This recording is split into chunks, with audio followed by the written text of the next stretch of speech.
اهلا بيكم في فيديو جديد. فيديو النهارده هنعمل مع بعض ان شاء الله الشنطه الجميله اللي انتوا شايفينها دي. شنطه بالخرز الجنجا، شنطه جميله ورقيقه وشيك قوي للبنوتات، وتنفع قوي للعيد، هيبقى شكلها حلو قوي قوي قوي. تقدروا تعملوها ساده وتقدروا تعملوها بالالوان الجنجا زي ما انا عاملاها كده. طريقتها سهله وبسيطه ومش بتحتاج وقت خالص خالص، ومش بتحتاج شغل كتير. يعني هي طريقتها مبسطه جدا، وزي تمرين كمان على الغرزه الرباعيه. اللي اتفرج على الدرس الاول بتاع الغرزه الرباعيه لو فكر ان هو يعمل معايا الشنطه دي، هيبقى بالنسبه له تمرين حلو جدا جدا للغرزه الرباعيه، وان شاء الله هتبقى كمان شنطه حلوه جدا جدا وهتعجبه. زي ما انتم شايفين كده، بصوا الالوان، بصوا جمال الالوان. هنعمل مع بعض الايد برده الجميله دي، وهقول لكم هنعملها مع بعض ازاي خطوه خطوه، وهقول لكم كمان وزن الشنطه ان شاء الله هيبقى كام جرام بالظبط للي حابب ينفذها. يلا بينا على طول نشوف الخامات ونشوف هنعمل الشنطه دي ازاي. اول حاجه محتاجاها عشان اعمل الشنطه دي خرز مربع مضلع مقاس 10، سواء خرز جنجو زي ما انتوا شايفين كده، او خرز ساده لو انتوا هتعملوها بلون ساده. بعد كده هحتاج خيط مقاس 60 او 70. اول خطوه هنعملها هنبتدي بالغرزه الرباعيه. هنجيب معانا الخيط، هنقص كده تقريبا مثلا متر مثلا كده، وهنحط 4 خرزات في الخيط بتاعنا، وهنوسطن الخرز جوه في وسط الخيط، يعني هنساوي طرفين الخيط مع بعض. وهنجيب طرف من سواء الطرف اليمين او الطرف الشمال، وهنبتدي نرجعه في اخر خرز احنا حطيناها، ونعمل الحلقة ونطلع الجزء الخيط التاني او الطرف التاني من الخيط من الحلقة دي، وندخل العقدة الصغيرة جوه الخرزة. الخطوات دي احنا كنا عملناها قبل كده في الدرس الاول، تعليم الغرزة الرباعية للمبتدئين. لو انتوا لسه ما اتفرجتوش عليه انصحكم تتفرجوا عليه وتشوفوه عشان تفهموا احنا بنعمل ايه بالظبط. تمام. بعد كده طرف بحط فيه خرزة واحدة، والطرف التاني بحط فيه خرزتين اتنين، وبقفل في تاني خرزة زي ما انتوا شايفين بالشكل ده. الخرز انا يعني انا مش شارياه ملون كده او جنجاه. انا كان عندي بواقي خرز، خلطتهم كلهم على بعض، وفكرت ان انا اعمل بيه الشنطه اللي انتوا شفتوها في اول الفيديو. فلو انتوا حابين ان انتوا تشتروا خرز جنجاه ده موجود. لو مش حابين وحابين تعملوها ساده، بتكملوا تشتروا لون ساده عادي خالص، اللون اللي انتوا حابينه، وبتكملوا بنفس الطريقه. يبقى طرف بحط فيه خرزة واحدة، والطرف التاني بحط فيه خرزتين اتنين، وبرجع في تاني خرزة وبقفل كده اهو بالطرف التاني.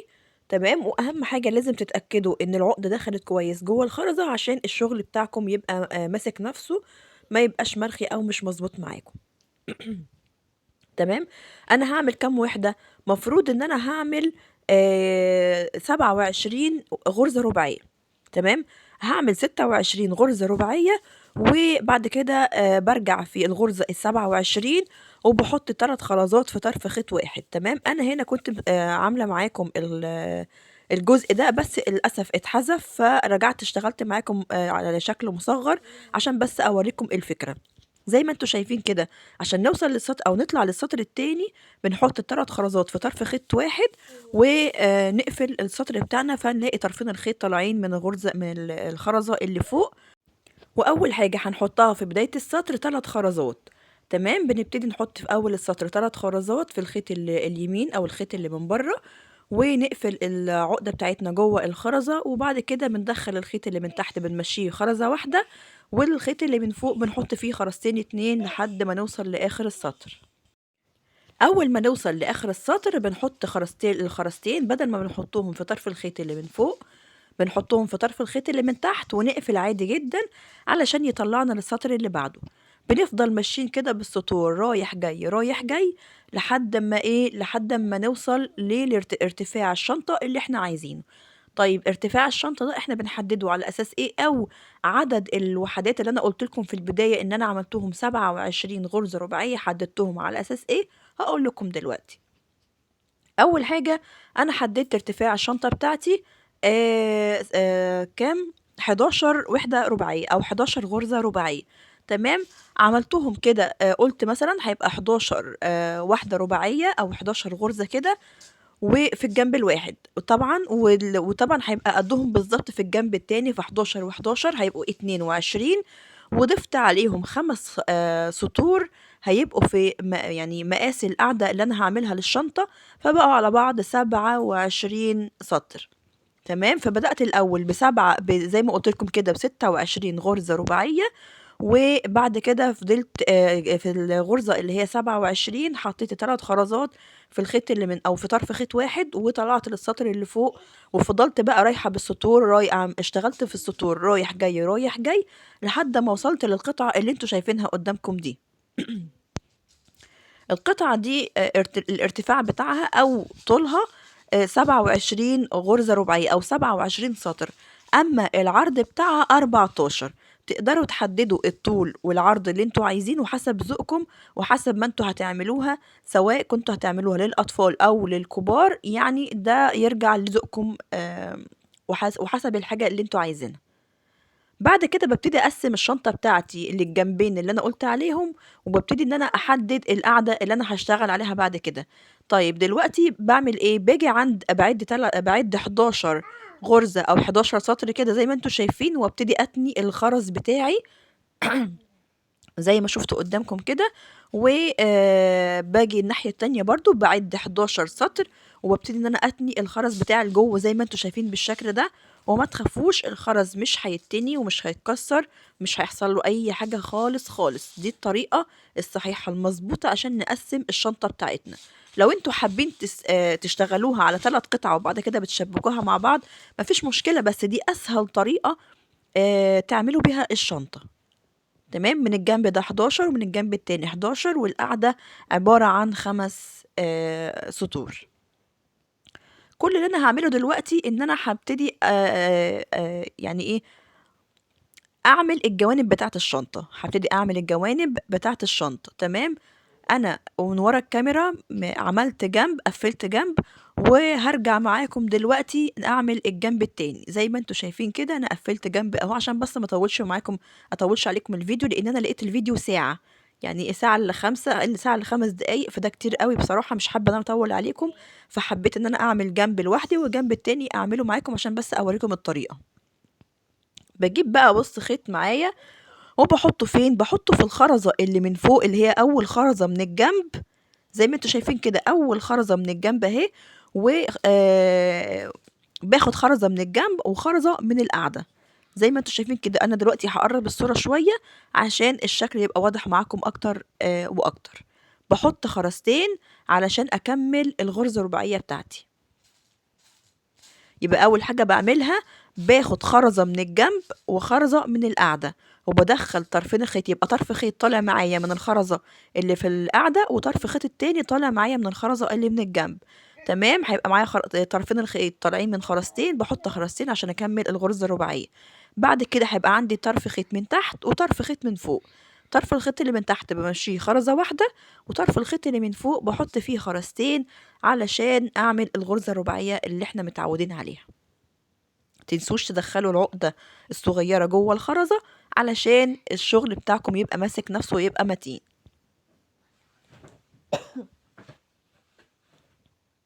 بامشي عادي بنفس الطريقة لحد آخر السطر. الخيط اللي من تحت بامشي بيه خرزة واحدة، والخيط اللي من فوق باحط فيه خرزتين، وباطلّع طرف الخيط التاني من الحلقة واقفل العقدة جوّه الخرزة، زي ما أنتم شايفين كده.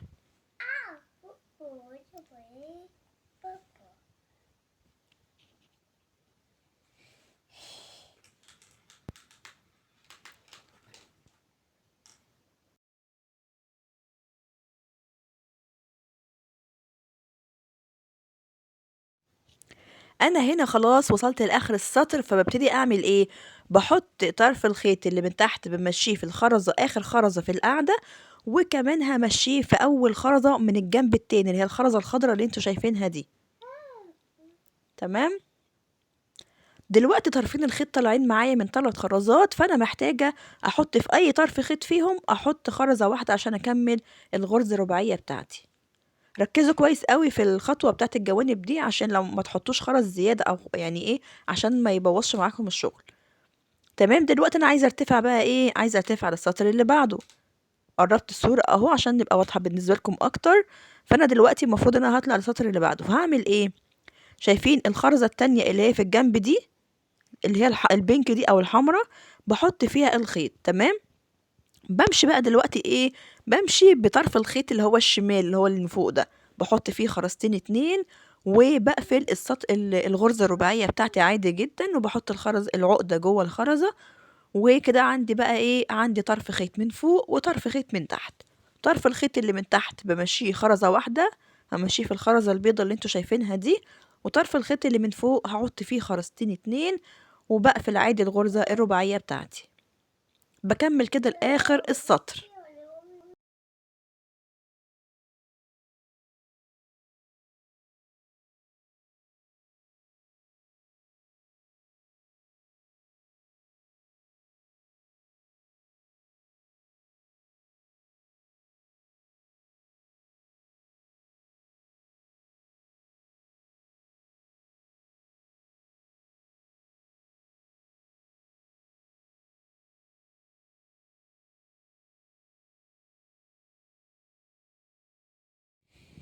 خلاص يا جماعة، هنا وصلت لحد آخر السطر زي ما انتوا شايفين كده. بمشي الخيط بتاعي في الخرزة البني اللي هي آخر خرزة في القاعدة، أو يعني آخر خرزة في السطر اللي فات. وكمان بمشي طرف الخيط برضو هو في أول أو يعني الخرزة اللي من الجنب. تمام. عند الخيط طلع من 3 خرزات بحط خرزة واحدة، وبقفل الغرزة الرباعية. بفضل بقى ايه، طالعة بالشكل ده. اول السطر كده بطلع الخيط بتاعي بمشيه في خرزة واحدة من الجنب، وبحط خرزتين اتنين، وهكذا افضل ماشية كده لحد اخر السطر، خرزتين خرزتين. وباجي في اخر السطر بقى بروح حاطة الخيط بتاعي في الخرزة من السطر اللي فات، وبمشيه في الخرزة اللي من الجنب، وهكذا واقفل الشغل بتاعي. وهكذا افضل بقى ايه، حاطه كده اول السطر احط خرزتين، واخر السطر بحط خرزه واحده. تمام. وافضل كده لحد ما اوصل لحد بقفل الجنب كله. انا هكمل كده بنفس الطريقه، اتمنى ان شاء الله الفكره تكون واضحه. همشي كده بنفس الطريقه لحد ما اوصل لحد بقفل الجنب كله، وارجع معاكم تاني عشان نعمل الايدين بتاعه الشنطه.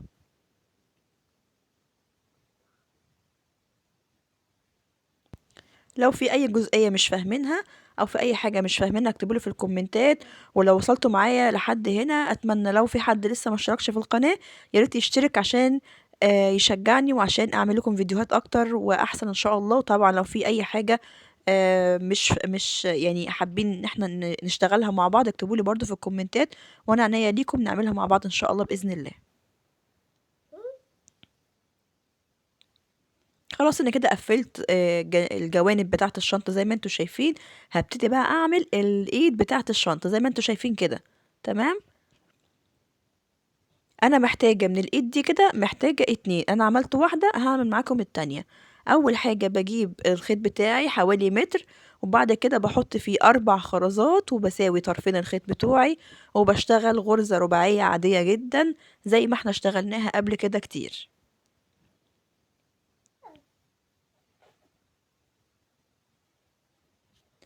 ال الشغل هنا يا جماعة هيبقى مختلف شوية، لإن إحنا بالغرزة الرباعية اللي إحنا كنا بنشتغلها قبل كده، كنا بنطلع بالسطور بالجنب، يعني بنطلع يعني بنمشي إيه، بنمشي في خط مستقيم.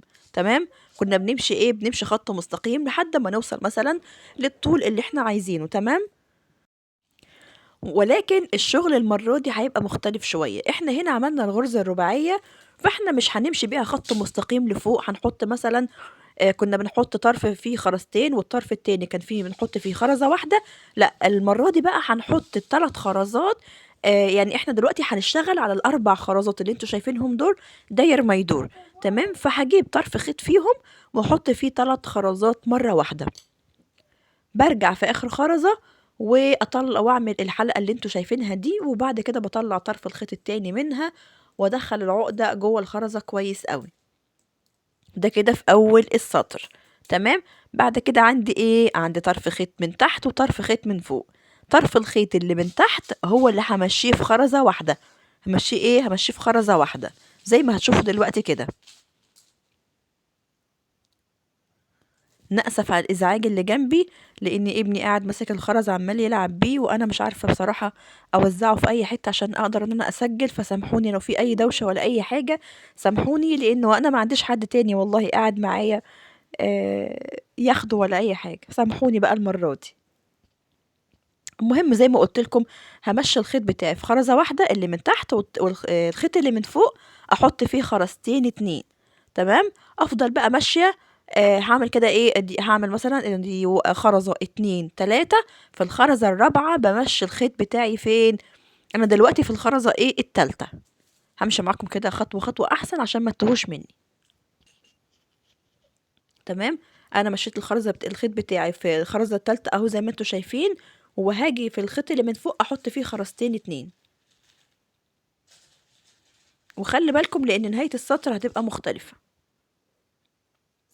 هتبقى مختلفة ليه؟ عشان احنا معانا خرزة من الجنب، هتبقى خرزة احنا لسه اللي هي ايه، اللي هي الخرزة بتاعت اول غرزة رباعية احنا عملناها. ده الشكل بتاعي لحد دلوقتي. خلاص فاضل اخر خرزة من الاربع خرزات اللي احنا قلنا هنشتغل عليهم.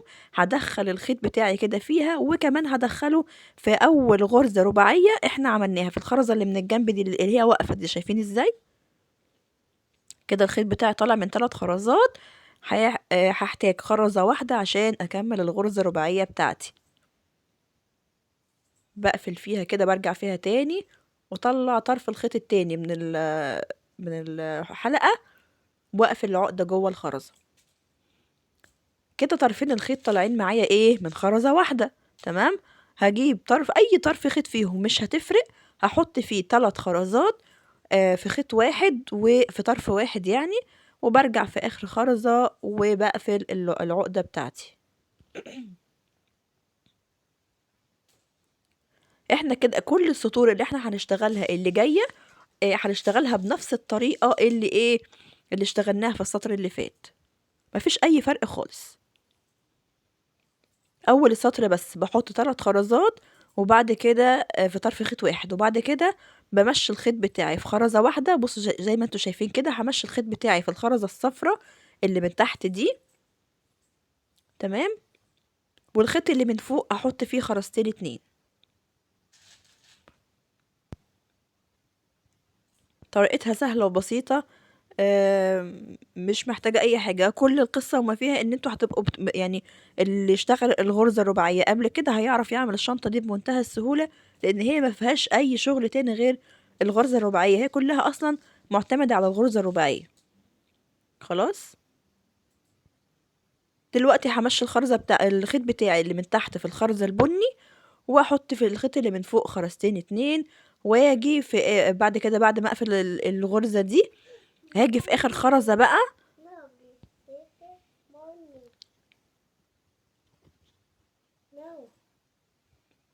زي ما انتوا شايفين كده، هاجي اقفل بقى ايه الغرزة بتاعتي، واجي في اخر خرزة بمشي فيها الخيط بتاعي من تحت، وبعد كده كمان بمشيه في اول خرزة اللي هي الحمراء اللي من الجنب التاني دي كده. تمام. انا بقى ايه همشيه في الخرزة الخضراء، وبعد كده همشيه في الخرزة الحمراء اللي قدامكم دي اللي هي من الجنب التاني، اللي هي في اول غرزة رباعية. في اول غرزة رباعية احنا عملناها. عند الخيط طالع معايا من 3 خرزات، بحط خرزة واحدة عشان يبقوا 4 خرزات.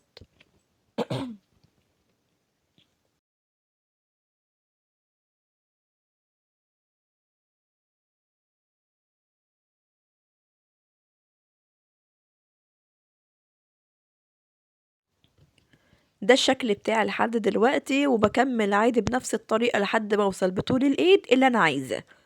تمام. بعمل 2 زي بعض قد بعض طبعا كده، وبعد كده برجع اشبكهم في الشنطة بتاعتي. تعالوا نشوف بعد كده الخطوة اللي بعد كده ايه. ورجعنا تاني مع بعض وخلاص. انا هنا وصلت لطول الايد اللي انا عايزاه. هنا عملت 20 واحده رباعيه. تمام. عملت 20 واحده رباعيه. الوحدات الرباعيه هنعدهم ازاي؟ كده من او من الجنب هنا اهو. من الجنب هنا هنقول 1 2 3 4 5 6 7 وهكذا. خلاص انا عملت هنا ايه طول الايد بتاعتي دي 20 وحده رباعيه زي ما انتم شايفين كده. اتعلمنا هنعملها ازاي مع بعض، ان شاء الله هتكون طريقه سهله وبسيطه. خلاص. طب اعمل ايه بعد كده؟ عايزين بقى نيجي نشبكها هنا في الشنطه.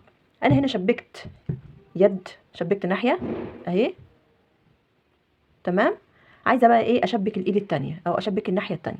هنعمل ايه اول حاجه عشان نيجي نشبك الايد في الشنطه بطريقه سهله وبسيطه؟ هنيجي على الشنطه نفسها، يعني هنركن الايد بتاعتنا كده على جنب شويه، وهنيجي نشتغل على الشنطه بتاعتنا. نشوف احنا عايزين ننزل قد ايه مثلا بالايد، او عايزين هنشبك الايد من اول فين. تمام. وهنعمل بقى ايه غرز رباعيه، هقول لكم ازاي. خلاص يا جماعه، يبقى انا هعمل ايه دلوقتي كل اللي انا هعمله ان انا عشان اشبك الايد في الشنطه هشتغل على الشنطه الاول وحدتين رباعيتين فوق بعض كده، علشان بعد كده اعرف ان انا اشبك الايد بتاعتي في الشنطه بمنتهى السهوله. هعمل ايه؟ هجيب الشنطه بتاعتي ادي ايه الجزء اللي من فوق اهو، هروح منيماها كده على الجزء اللي انا هشبك فيه الايد. طيب هروح لفاها كده اهو.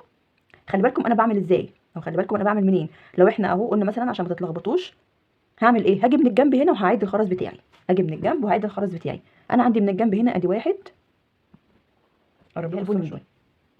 تمام. يعني لو انا جيت عديت، انا هحط الخيط بتاعي فين؟ هحط الخيط بتاعي سبت اول سطر وهخش في تاني سطر. تاني سطر هعد من بره ادي واحد اتنين. شايفين بقى الخرزه الثالثه اللي هي البني دي؟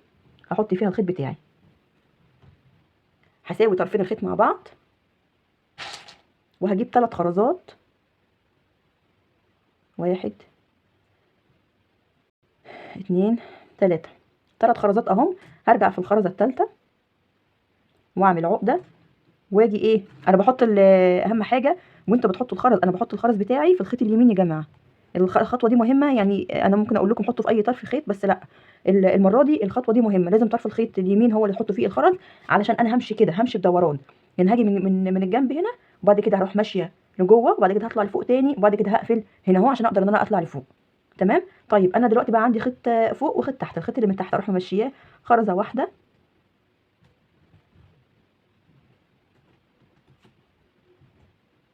والخيط اللي من فوق احط فيه خرزتين، وهكمل الوحده بتاعتي بغرزه رباعيه عاديه جدا زي ما احنا كنا بنشتغل.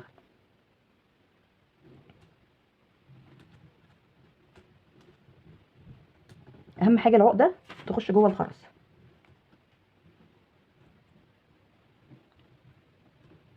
اتاكد بس ان العقده بتاعتي دخلت جوه الخرزايه، عشان انا عايزه الايد بتاعتي تبقى متماسكه. تمام. الف الشنطه بتاعتي كده. بصوا شايفين انا بشتغل فين ولا لا؟ انا عملت ايه كده عشان انا حاسه ان التصوير ما كانش واضح. بصوا هنا اول الشنطه فوق اهي، عديت ادي واحد اتنين. تمام. ادي سطر اتنين، في السطر التاني بعد واحد خرزه اتنين اللي هي البنك دي التانيه، في الخرزه التالته هخش بيها بالخيط. الخرزه التالته هخش فيها بالخيط، بعد كده هحط في طرف الخيط اليمين 3 خرزات واعمل وحده رباعيه. بعد كده احط في طرف الخيط اللي من تحت خرزتين واقفل، وهكذا. همشي فين؟ همشي على هطلع بعد كده على الخرزه البنك اللي هي في النص دي، وبعد كده هدخل الخيط بتاعي في الخرزه الخضراء دي، وكمان ادخلها في الخرزه الحمراء واقفل بخرزه واحده. هنكمل مع بعض. عندي الخيط اللي من تحت همشي بيه في الخيط في الخرزه البنك دي اللي قلت لكم عليها،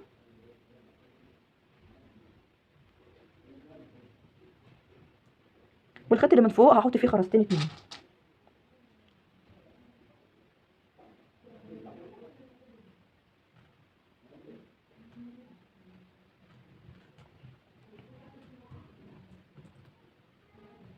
خلاص كده. اخر حاجه بقى هنا معايا في الوحده دي، احط الخيط بتاعي اللي من تحت بمشيه زي ما قلنا في الخرزه الخضراء. بلف الشنطه بقى براحتي، بحيث يعني اعرف ادخل الخيط او اسهل على نفسي وانا بحط الخيط بتاعي عشان ما تزاولنيش. تمام. حطيت الخيط بتاعي في الخرزه الخضراء اللي من تحت، وبعد كده كمان بعمل ايه، بدخله في اول خرزه حمراء احنا عملناها. خلاص. بقى كده معايا ايه طرفين الخيط طالعين من خرزه من 3 خرزات. بجيب اي خرزه معايا وبقفل بيها. احنا دلوقتي بنشتغل غرزه رباعيه عاديه جدا زي ما احنا اتعودنا، بس الفرق ان احنا بنشتغلها لفوق. تمام. يعني ايه لفوق؟ يعني بنشتغل الغرزه الرباعيه حوالين بعضها فوق الاربع خرزات. بصوا شايفين ازاي؟ اتمنى تكون واضحه اهي. شايفين كده ان شاء الله واضحه اهي. دلوقتي هعمل ايه، هجيب هشتغل على الثلاث خرزات. بصوا شايفين عندي هنا، شايفين الخرزه الخضراء اللي في النص هنا اللي هي فين؟ اللي هي في الشنطه نفسها. في الشنطه نفسها انا عندي هنا خرزه اهي في الشنطه نفسها كده، يبقى دي واحد. تمام. وبعد كده عندي 3 خرزات اللي هم الخرزه البيضاء دي والخرزه الحمراء والخرزه البني اللي انا لسه عاملاهم دلوقتي اللي تحت. بصوا. تمام. هبدا ان انا اشتغل عليهم. هعمل وحده رباعيه تانية بس ايه على الخرز اللي هو طالع لفوق ده، يعني مش همشي من الجنب.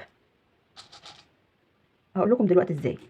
بصوا مش انا هنا عملت غرزه رباعيه اهي، هنا عملت غرزه رباعيه والمفروض ان احنا بنطلع لفوق.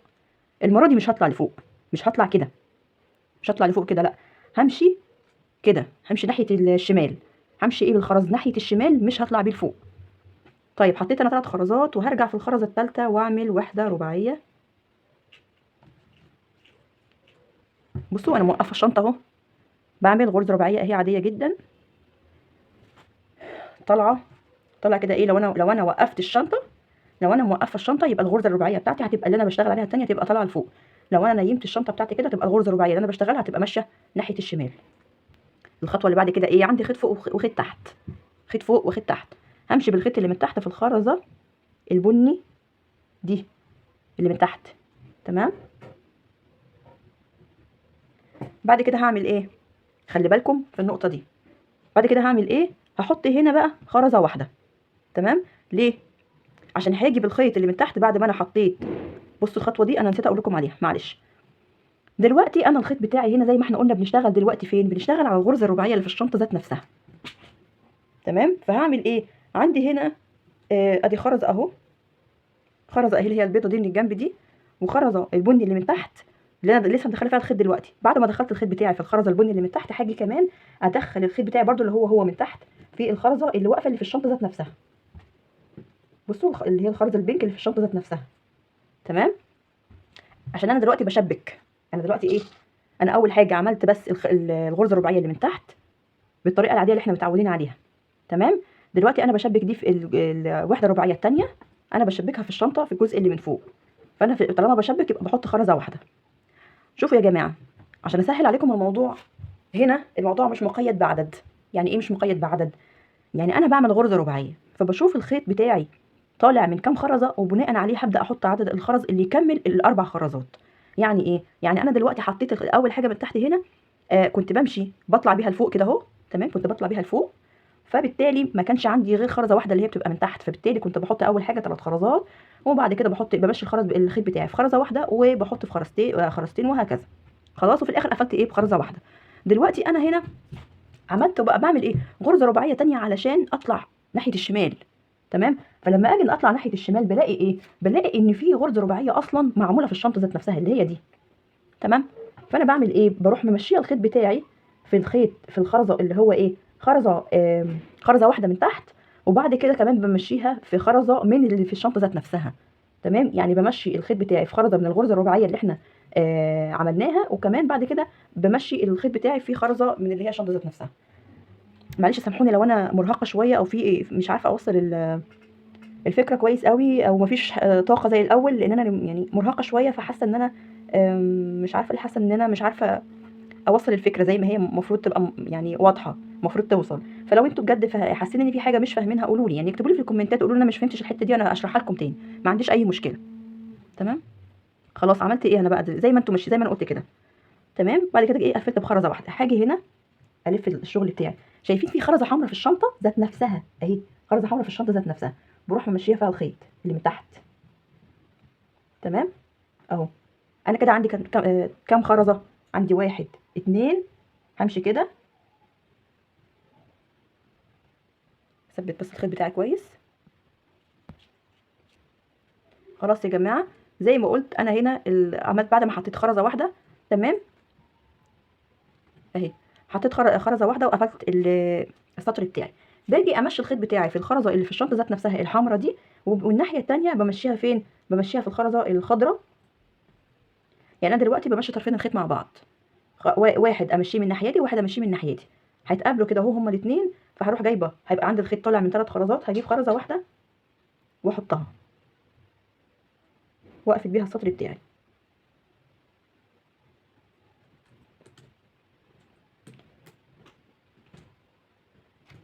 تمام.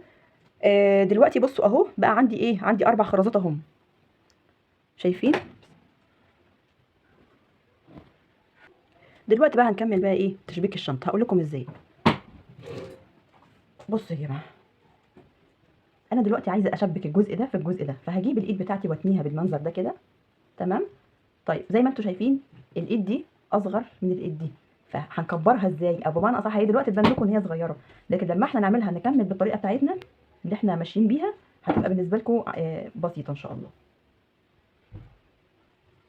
بصوا يا جماعه، احنا دلوقتي عايزين نشبك الايد دي في الشنطه. فهنعمل ايه؟ هنجيب الايد بتاعتنا كده، هنروح ايه تانيينها بالشكل ده كده اهو، وهنجيب طرف من الايد. هنيجي بقى فين؟ هنجيب اول حاجه هعمل ايه؟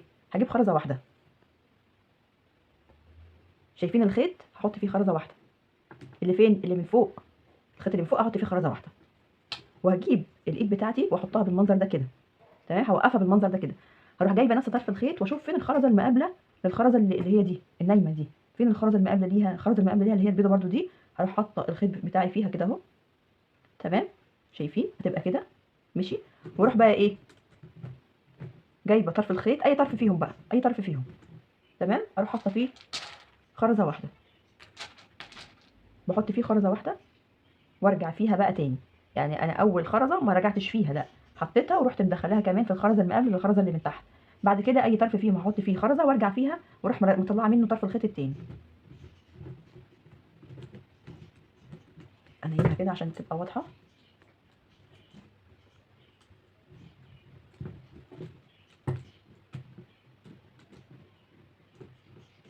وتدخلوا بقى ايه العقده جوه الخرزه. بصوا انا هنا شبكت اول جزء اللي هو ده، الاربع خرزات دول اللي هم البينك والبيضه والبني والبيضه اللي تحتيها. طب بعد كده هعمل ايه؟ هروح منيمه الشنطه بتاعتي كده، احط ده مثلا عشان اسند الايد عليه، تمام. بص، هجيب بقى ايه؟ همشي دلوقتي، انا دلوقتي بقى همشي بطرفين الخيط مع بعض. الخيط اللي من تحت بمشي بيه خرزه كده، بمشيه. الخيط اللي من فوق همشيه في الخرزه اللي قصادها، خلاص. واجيب اي طرف خيط فيهم احط فيه خرزه واحده. على فكره طريقتها سهله وبسيطه جدا جدا. اجيب مثلا ايه اللون، خلينا ناخد اللون الاحمر ده، وارجع فيها تاني كده واروح مطلعه منها طرف الخيط التاني اهو. واهم حاجه هدخل العقده جوه الخرزه. شايفين؟ مفيش اي فرق خالص، تحس ان هي كلها جزء واحد على بعضها، تمام. بعد كده هعمل ايه؟ هروح لفه برده الشنطه بتاعتي كده، واسند الايد بتاعتي على اي حاجه، او اهي تمام كده من غير بسندها، هي واضحه اهي، تمام. بعمل ايه؟ كل اللي انا بعمله ان انا بمشي الخيط اللي من تحت في خرزه.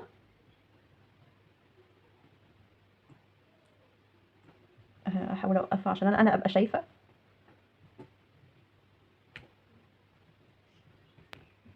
ماشي، هنبقى ندخل العقده بعدين. شايفين الخرزه اللي هي الصفرة دي؟ هحط الخيط بتاعي اللي من تحت فيها، تمام. حاولوا تسندوا الايد بتاعتكم باي حاجه. اهم حاجه عشان هنا العقده طلعت لازم اشد كده وادخل العقده جوه الخرزه، تمام.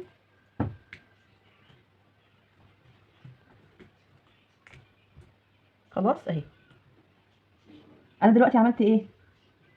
مشيت الخيط اللي من تحت في الخرزه اللي من تحت، وهجيب الخيط التاني همشيه في الخرزه اللي من فوق دي اللي هي البني، واحط خرزه واحده واقفل عادي الغرزه بتاعتي. الخيط ده صغر قوي، فانا هعمل الغرزه دي اخلص الخيط واحط خيط جديد وارجع لكم تاني. ظبطت انا الخرزه بتاعتي اهي، اللي من هنا دي اللي من تحت، تمام. بعد كده بقى ايه؟ مش عارفه الشكل واضح ولا لا. شايفين الخرزه دي اللي من جوه دي، تمام، الرباعيه اللي من جوه دي. هعمل كل اللي انا هعمله دلوقتي ان انا هدكك الخيط حوالين الخرز، واقابل طرفين الخيط مع بعض واربطهم ربطتين وانهي الخيط. لحد هنا اكون خلصت تركيب الايدين بتاعه الشنطه زي ما انتم شايفين كده اهي. لو انتوا حابين ان انتوا تخيطوا لها بطانه بقى من جوه، تخيطوها في الشنطه ذات نفسها، ممكن كمان ان انتوا تعملوا للبطانه طريقه تانية اللي هي طريقه ايه؟ كيس النقود. عارفين ازاي؟ اللي هي بتربط بقى وبتزموها كده. دي بقى ليها طريقتين. طريقه ان انتوا بتحطوا البطانه بتخيطوا جزء منها يعني في الشنطه ذات نفسها، وبعد كده بتبقوا عاملين اصلا في البطانه جزء تاني بحيث ان هو يتربط من فوق، تزموه كده. وفي طريقه تانية اللي هي ايه؟ بتبقى قطعه على بعضها، البطانه يعني بتبقى قطعه على بعضها بتتزم من فوق بس بتتشال وتتحط، تمام. لو انتوا حابين نعمل فيديو ان شاء الله عن طريقه البطانه وازاي نحطها في الشنطه او ازاي نخيطها في الشنطه، اكتبوا لي في الكومنتات وان شاء الله هنعملها مع بعض باذن الله قريب جدا، تمام. دي كده الشنطه تكون خلصت اهي ان شاء الله. يا رب تكون عجبتكم وتكون سهله وبسيطه. معلش لو الالوان مش واضحه بالنسبه لكم، ان شاء الله باذن الله نعملها برده، نحاول ان احنا ننفذ الموديل ده او اي موديل تاني في الوان يعني تكون لون يكون ساده، بحيث ان هو يبقى الشرح يكون واضح اكتر، تمام. اتمنى الشرح يكون واضح وبسيط، لو في حاجه ما فهمتوهاش اكتبوا لي في الكومنتات ونشرحها مع بعض تاني ان شاء الله باذن الله. اشوفكم على خير ان شاء الله الفيديو اللي جاي، وما تنسوش تشتركوا في القناه لو انتوا لسه ما اشتركتوش، وتفعلوا زر الجرس وتكتبوا لي كومنت، وان شاء الله اشوفكم باذن الله كده في الدرس الجديد. مع الف سلامه، باي باي.